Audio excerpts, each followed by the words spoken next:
These are the latest satellite images of Israeli strikes on Yemen.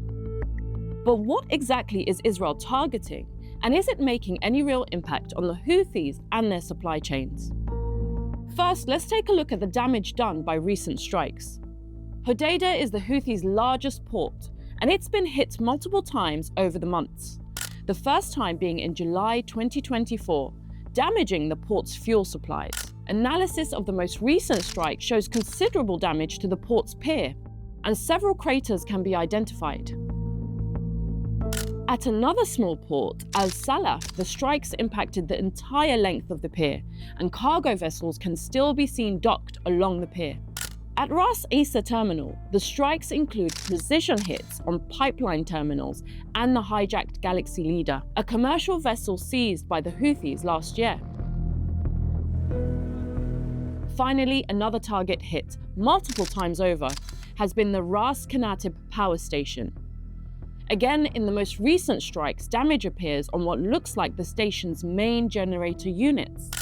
And despite the targeted and recurring strikes from Israel, our analysis reveals that ships have kept docking and fuel has kept moving in and out of Houthi-held Yemen. Although the ports are not operating to full capacity, parts of the ports remain somewhat active. The ports have been hit repeatedly, and the ability of the Hodeidah port to actually host and receive big shipments have been affected quite significantly. Now, there are other ways that the Houthis try to work around that. So they try to find alternative docks at the port so they can offload from the ships. Oil, it doesn't require much, so you basically just need a pipe, and then you just offload it to one of the tankers on the ground. The Houthis don't always need a port to unload fuel either.